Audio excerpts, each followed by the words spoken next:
ये भी parallel plate capacitor जैसा ही बहुत इंपॉर्टेंट है। यदि इससे 4 नंबर का क्वेश्चन ही आता है तो 4 या 5 में एक डेफिनेशन और पूछ लेंगे इसके साथ, लेकिन यदि 4 और 5 का आता है तो ये बहुत ज़्यादा इंपॉर्टेंट है। और 5 में तो आपको पता है वो हम डाइलेक्ट्रिक मीडियम वाली करते थे, और यहाँ पर जो डाइलेक्ट्रिक मीडियम वाली है, और फर्स्ट चैप्टर में हम एक्सियल वाली करते थे, वो लंबी लंबी डेरिवेशन है ना, वो आएंगी 5 नंबर में। यदि 5 नंबर क्वेश्चन इस बार 2023-24 में इन 2 चैप्टर्स और इस यूनिट से आता है तो आइए देखते हैं इसको कैसे करेंगे। बहुत इंपॉर्टेंट है, इसको अच्छे से समझिएगा। यदि आपने वो देखा है capacitance of parallel plate capacitor, तो ये आपको बहुत ईजी लगेगी।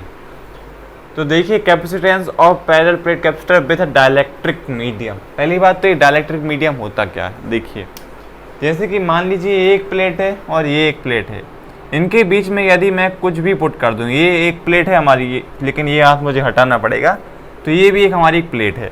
और यहाँ पर मान लीजिए मैं क्या कर दूँ, एक मीडियम पुट कर देता हूँ, तो मीडियम के लिए मैं मान लेता हूँ इसको पुट कर देता हूँ, तो ये मैंने यहाँ पर रख दिया, तो ये हमारा मीडियम हो गया, इन दोनों प्लेट के बीच का मीडियम। तो इन दोनों प्लेट के बीच में से जो हमारी पहले फ्री स्पेस था, लेकिन अब यहाँ पर डाइलेक्ट्रिक हो गया। तो डाइलेक्ट्रिक मीडियम का मतलब है इन दोनों के बीच में कोई भी चीज़ रखा जाना, उसको ही बोलते हैं हम डाइलेक्ट्रिक। मतलब एक दूसरी ऑब्जेक्ट या यहाँ पर इंट्रोड्यूस कर देना, वही हमारा डाइलेक्ट्रिक मीडियम होता है। तो डाइलेक्ट्रिक मीडियम कुछ नहीं होता, इन दोनों प्लेट के बीच में कुछ भी रख देते हैं आप, उसको ही हम डाइलेक्ट्रिक मीडियम बोलते हैं। तो डाइलेक्ट्रिक मीडियम आपको क्लियर हो गया होगा डाइलेक्ट्रिक मीडियम होता क्या है। तो अब देखते हैं इसको सॉल्व कैसे करेंगे। तो सॉल्व करने के लिए सबसे पहले क्या करेंगे, हम 2 प्लेट लेंगे यहाँ पर। तो यहाँ पर हम 2 प्लेट बना लेंगे। प्लेट बनाना तो आपको आने नहीं लगा होगा। और ये प्लेट आपस में रखी कैसे होती हैं, पैरेलल, और ये बोर्ड पे ऐसे रखी, लेकिन ये होती है असल में कैसी है, ऐसी। तो इस पे चार्ज लगा देते हैं, plus plus plus plus plus plus plus plus plus plus. और ये चार्ज आता किस कारण से, यहाँ पर इसमें क्या लगी होती, बैटरी, जिसको हम पोटेंशियल भी बोलते हैं। नेक्स्ट चैप्टर आएगा उसमें बहुत पोटेंशियल बोलना पड़ेगा। और यहाँ पर एक और प्लेट ले लेते हैं हम,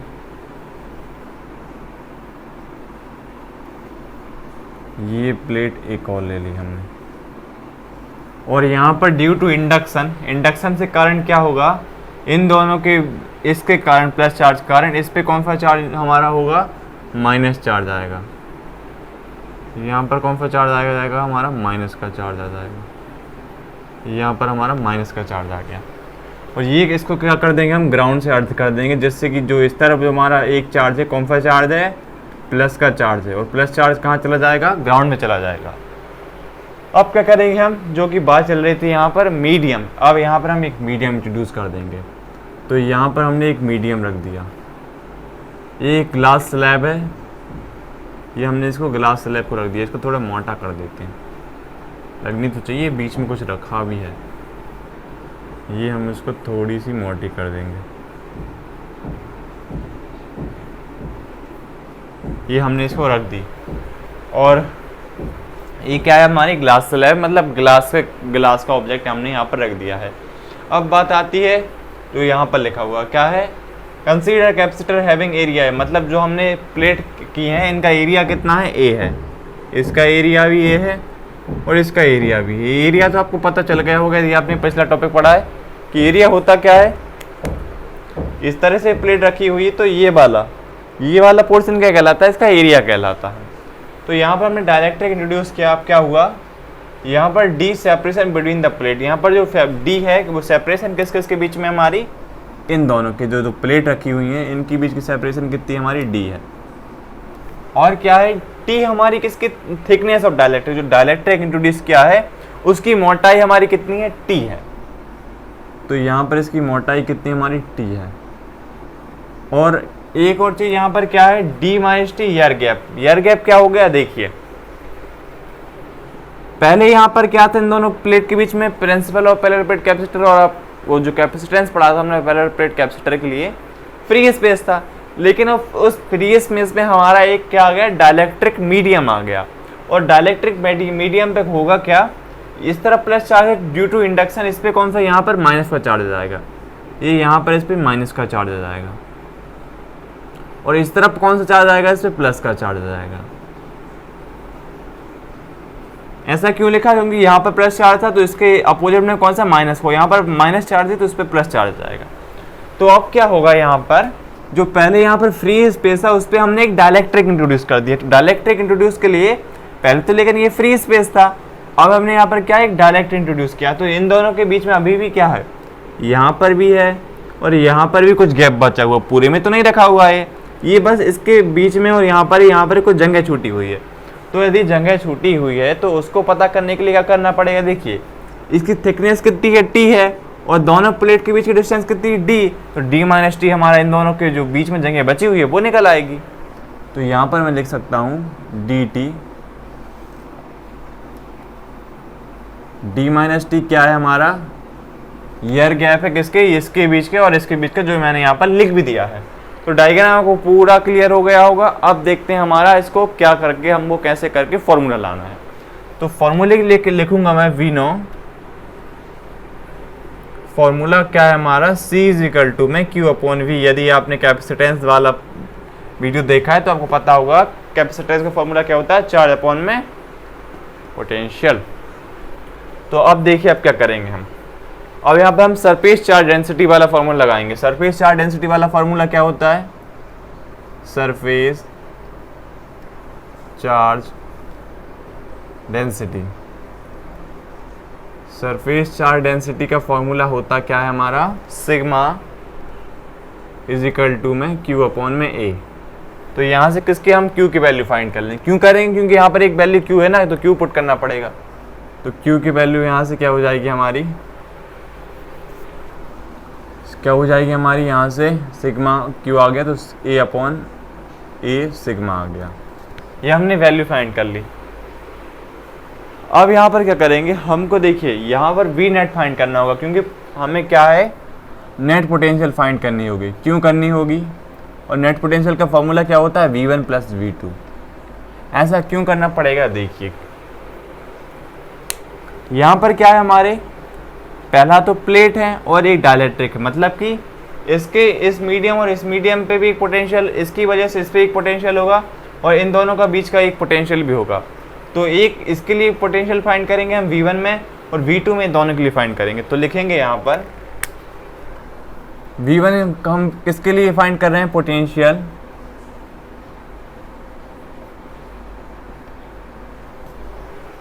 due to dielectric, due to dielectric. ये क्या है, डाइलेक्ट्रिक, हमारी डाइलेक्ट्रिक स्लैब है, स्लैब है, कांच की स्लैब है जो डाइलेक्ट्रिक स्लैब है। तो यहाँ पर V1 फाइंड करने के लिए हम क्या करेंगे, देखिए यदि आपको एक फॉर्मूला पता है V के लिए आपको फॉर्मूला पता होगा, यदि आपने वो वाला फॉर्मूला देखा है जो V वाला V is equal to 1/4 epsilon Q upon R होता है, और एक फॉर्मूला आपने और देखा होगा, relation between electric field and कौन सा, पोटेंशियल। क्या होता है वो फॉर्मूला हमारा, E इज इक्वल टू में dV अपॉन dr। हाँ यहाँ पर माइनस भी होता है, लेकिन माइनस यदि आपने पिछली वीडियो देखी है कैपेसिटेंस वाली, माइनस का साइन यहाँ पर हमको उस माइनस के साइन की कोई नीड नहीं है, यहाँ प्लस माइनस से हमें कोई प्रॉब्लम नहीं। तो इस माइनस के साइन को मैं यहाँ से हटा दे रहा हूँ। तो अब क्या करना है हमको, E और dV अपॉन dr वहाँ पर क्यों लिखते थे हम, क्योंकि एक बड़े पार्ट से हम छोटा पार्ट से इंटीग्रेशन करने के लिए सॉल्व करते थे, लेकिन अब मैं पूरी वैल्यू यहाँ से लूँगा। तो इसके लिए V ले लूँगा, और dr वहाँ पर क्या होता था, dr क्या होता था, डिस्टेंस होता था। लेकिन यहाँ पर potential due to dielectric slab, इस डाइलेक्ट्रिक स्लैब की पोटेंशियल निकालने के लिए हम ये सब कुछ कर रहे हैं। तो इसके बीच की डिस्टेंस, इसकी मोटाई कितनी है हमारी, t है। तो यहाँ पर हम वो t लिखेंगे। तो यहाँ पर क्या जाएगा हमारा V, और यहाँ पर क्या है, ये हमारा क्या है, एक मीडियम है, क्योंकि डाइलेक्ट्रिक क्या है, एक डाइलेक्ट्रिक मीडियम है। तो इसके लिए हम यहाँ पर लिख देंगे EM और T। ये वैल्यू मैंने यहाँ से फाइंड कर ली हमारी V1 के लिए। तो V1 के लिए हमारा क्या आ गया, EM और T। अब देखिए, अब यहाँ पर एक फॉर्मूला और लगेगा, फॉर्मूला का ही तो खेल है फिजिक्स। अभी तो ये छोटे चैप्टर हैं, अभी तो 9 आएगा, 7 आएगा, 15, 14, ये बड़े चैप्टर, इनमें बहुत ज़्यादा बड़े डेरिवेशन है। तो हम देखिए यहाँ पर ई एम, हमको किसका, डाइलेक्ट्रिक मीडियम फाइंड करना है। तो यदि आपको एक फॉर्मूला पता है, कौन सा फॉर्मूला, हम जानते हैं क्या होता है हमारा, जो हमारा गॉस लॉ होता है to thin infinite plane sheet के लिए। पिछला देखा है capacitance of parallel plate capacitor, तो आपको पता होगा क्या होता है हमारा, 3 रीजन होते हैं हमारे उसमें। पहला 0 होता है, दूसरे की वैल्यू क्या होती है सिग्मा ई नॉट, लेकिन यहाँ पे हम किसके लिए, मीडियम के लिए फाइंड कर रहे हैं, तो यहाँ पर ई एम हो जाएगा। और तीसरा भी क्या होता है हमारा, तीसरा भी क्या होता है, 0 होता है। तो यहाँ से इस ई एम की वैल्यू को ही हम पुट करेंगे। सबसे पहली बात तो ये, इस ई एम की वैल्यू को ही हम यहाँ पर पुट करेंगे। इस ई एम की वैल्यू को यहाँ पर पुट कर देता हूँ, तो V1 ई एम की वैल्यू यहाँ से क्या आ जाएगी हमारी, सिग्मा ई एम आ जाएगी, और यहाँ पर T आ जाएगा। तो इतना आपको क्लियर हो गया, ये कहाँ से लिख दिया। और ये आपको समझ में ना आया हो तो आप वो 1 घंटे का वीडियो है एप्लीकेशन ऑफ गॉस लॉ, उसको देख के आइएगा, क्योंकि वहाँ से आपको एक टॉपिक भी कंप्लीट हो जाएगा और ये भी समझ में आ जाएगा। ये आप यदि आपको उस 1 घंटे की वीडियो ना भी देखना हो तो यहाँ से याद कर सकते हैं, ई एम की वैल्यू क्या होगी हमारी, सिग्मा अपॉन में ई एम होगी। तो अब देखिए इतना आपको क्लियर हो गया होगा, इतना आपको क्लियर हो गया है। तो अब देखते हैं आगे। अब क्या करेंगे, हम एक दूसरा फॉर्मूला लगाना पड़ेगा। यदि आपने क्या देखा है, रिलेटिव परमिटिविटी देखा है और डाइलेक्ट्रिक कांस्टेंट, यदि आपने वो देखा है तो आपको पता होगा K इज इक्वल टू में क्या होता है हमारा, परमिटिविटी इन मीडियम और परमिटिविटी इन फ्री स्पेस। ये फॉर्मूला आपको पता है यदि आपने रिलेटिव परमिटिविटी देखा है तो यहाँ से हम क्या करेंगे, यहाँ से हम किसकी वैल्यू फाइंड कर लेंगे, यहाँ से ई एम पुट करना है, तो यहाँ से हम ई एम फाइंड कर लेंगे। तो सिंपल बात है, ई एम यहाँ पर यहीं पर रह जाएगा हमारा, और यहाँ से क्या हो जाएगा हमारा, के और ई नॉट आ जाएगा। तो यहाँ से की नॉट, के और ई नॉट यहाँ पर हम पुट कर देंगे। ये प्लस का साइन नहीं, ये हमारे टी है, यदि आप कंफ्यूज हो जाए कि प्लस कहाँ से आ गया, ये टी है। तो यहाँ से ई एम पुट कर देंगे, तो V1 आ जाएगा हमारा सिग्मा, और ई एम यहाँ से क्या आ जाएगा हमारा, के एप्सिलॉन नॉट और टी। ये आपको समझ में आ गया होगा। इसको हम इक्वेशन कितनी, इसको, ये हमारी इक्वेशन 1 है, इसको हम इक्वेशन 2 नाम दे देते हैं। तो ये V1 आ गया होगा आपको समझ में, इतना पहले नोट कर लीजिए। फिर देखेंगे हम V2 के लिए। तो V2 करने के लिए मैं क्या करता हूँ, इस तरफ वाले को मिटा देता हूँ, ये डायग्राम मिटा रहा हूँ मैं।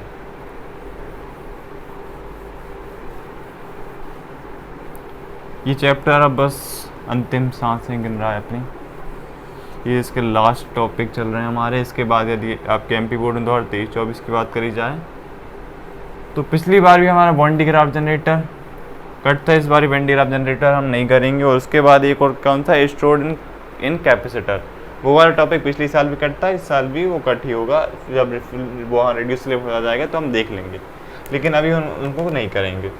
तो यहाँ से हम V2 फाइंड करेंगे। तो V2 के लिए क्या करेंगे, V2 के लिखेंगे, V2 क्या है हमारा, पोटेंशियल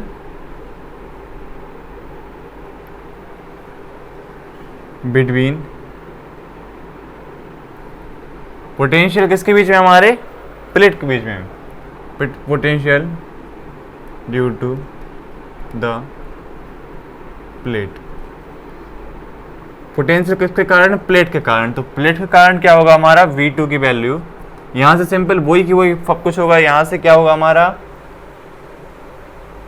V1 V2 किया, वहाँ पर क्या था हमारा, EM किसके लिए था, मीडियम के लिए था, लेकिन अब क्या है हमारा, प्लेट के बीच में फाइंड कर रहे हैं। तो प्लेट के बीच में आपको बताया था ये इस तरह से था, ये 2 प्लेट थी, यहाँ पर एक हमारा मीडियम रखा हुआ था और ये एक प्लेट थी हमारी।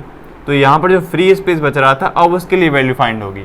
तो यहाँ पर हमारा क्या आ जाएगा, ई नॉट आ जाएगा, और यहाँ पर क्या था हमारा, टी था। लेकिन जो फ्री स्पेस के लिए हमारी डिस्टेंस कितनी थी, डी माइनस टी। यदि आपने पिछला वाला नोट किया तो आपको पता होगा, जो दोनों के जो हमारा फ्री स्पेस बचा था उसकी हमारी सेपरेशन कितनी थी, डी माइनस टी थी। तो वही मैंने यहाँ से पुट कर दी। अब देखिए यहाँ से हमारा ई नॉट की वैल्यू थी, यहाँ पर हमारी ई एम की वैल्यू रखी, तो यही वैल्यू रख देंगे, लेकिन यहाँ पर एम की जगह यहाँ पर क्या, फ्री स्पेस के लिए ई नॉट लगा देंगे। तो v इज इक्वल टू, यहाँ से यही वैल्यू पुट कर रहा हूँ मैं, सिग्मा,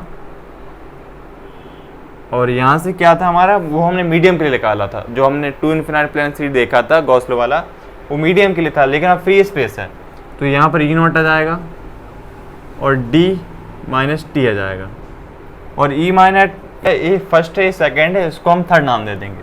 अब सिंपली आपको पता होगा क्या करना है, जो हमने यहाँ पर लिखा था वी नेट के लिए, तो वी वन और वी टू की वैल्यू यहाँ से पुट कर देंगे।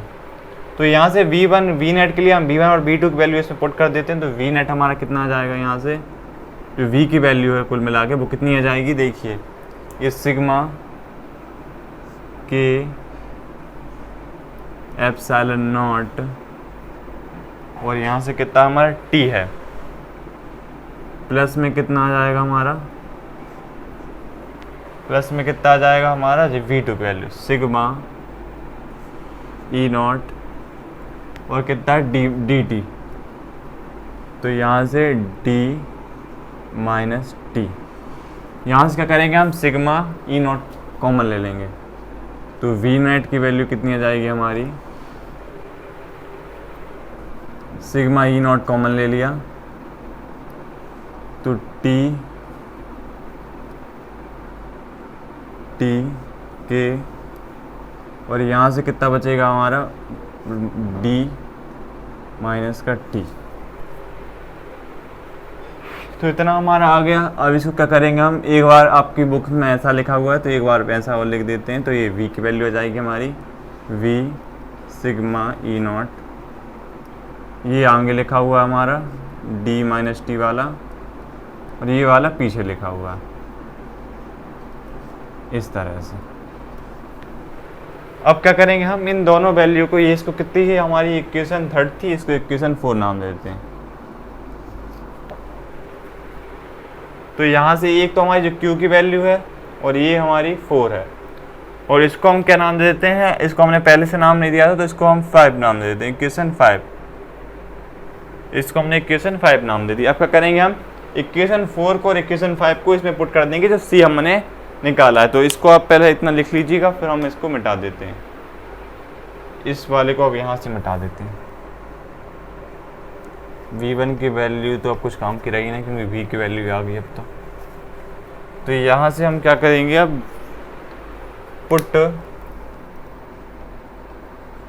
The value of equation 4 and 5, यहाँ से मैंने इसको इक्वेशन 5 नाम इसलिए दे दिया क्योंकि मैं सेकंड और थर्ड यहाँ पर लेके चला था, लेकिन आप जब इसको करें तो यहाँ से क्या कीजिएगा, फर्स्ट और इसको सेकंड नाम दे दीजिएगा, लेकिन वो यहाँ से क्या था, वो सेकंड थर्ड फोर्थ इनको नाम दे दिए थे पहले, तो इसको फिफ्थ नाम दे दिया।